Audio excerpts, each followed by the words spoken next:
صحابہ کرام فرماتے ہیں کہ رمضان المبارک میں ہم نبی علیہ الصلوۃ والسلام کی زندگی میں 3 واضح تبدیلیاں محسوس کرتے تھے. نبی علیہ السلام کی زندگی میں 3 واضح تبدیلیاں محسوس کرتے تھے. پہلی تبدیلی، جب رمضان آتا تھا اللہ تعالیٰ کے پیارے محبوب صلی اللہ علیہ وسلم اپنے آپ کو اللہ کی عبادت میں بہت زیادہ تھکایا کرتے تھے.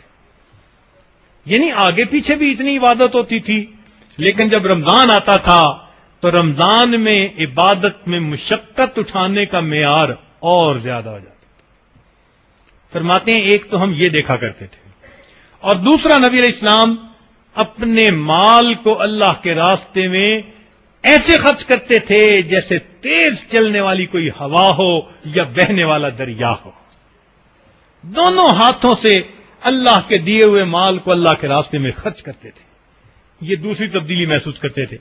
اور تیسری تبدیلی کہ نبی علیہ الصلوۃ والسلام رمضان مبارک میں اپنی دعاؤں کے اندر بہت ہی زیادہ عاجزی فرمایا کرتے تھے.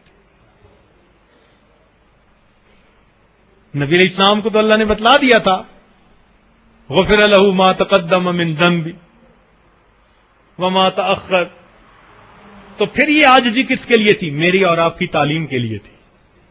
ہمیں سمجھانا مقصود تھا کہ اگر تم اللہ تعالیٰ سے مانگنا چاہتے ہو تو یہ قبولیت کا وقت ہے.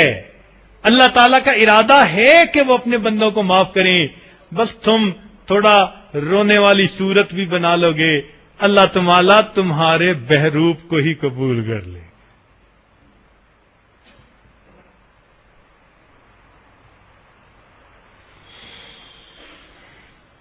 اس لیے فضیل بن عیاض رحمۃ اللہ علیہ فرماتے ہیں کہ ہم نے اکابر کو دیکھا کہ وہ 6 مہینے رمضان کے آنے کا انتظار کیا کرتے تھے. 6 مہینے رمضان المبارک کے آنے کا انتظار کیا کرتے تھے. اصل میں رمضان کی نورانیت اور رحمت کو بندہ اتنا ہی محسوس کر سکتا ہے جتنا اس کے اندر بصیرت ہوتی ہے.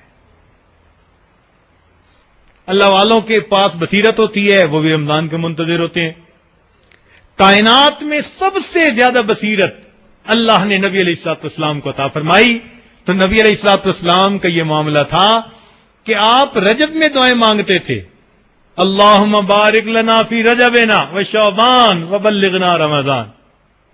اس وقت سے رمضان کی آمد کے منتظر ہوتے تھے، اس لیے کہ جانتے تھے کہ رمضان مبارک میں اللہ تعالیٰ کی کتنی رحمتیں برستی ہیں. ایک لمحہ رمضان مبارک کا بندے کو ولایت کے مقامات تک پہنچانے کے لیے کافی ہے. ایک لمحہ. امام ربانی مجدد ثانی رحمۃ اللہ علیہ لکھتے ہیں اپنے مکتوبات میں، اے کاش بقیہ پورے سال کی رحمتوں کو رمضان المبارک کی رحمتوں سے وہ نسبت ہوتی جو ایک دریا کو سمندر کے ساتھ ہوتی ہے، مگر وہ نسبت بھی موجود نہیں ہے. یوں سمجھیے کہ رحمتوں کا سمندر ہے رمضان المبارک میں، جو اس وقت بکھرا ہوا ہے اپنے بندوں کے گناہوں کو دھونے کے لیے. اور اس سمندر کے کنارے کھڑے ہو کر پھر جسم پر یہ گناہوں کی مٹی داغ لگے رہیں اور ہم غسل نہ کر پائیں تو یہ کتنی کم قسمتی ہوتی ہے. اس لیے فرمایا کہ جو رمضان میں محروم رہا حقیقت میں وہی محروم ہوا کرتا ہے.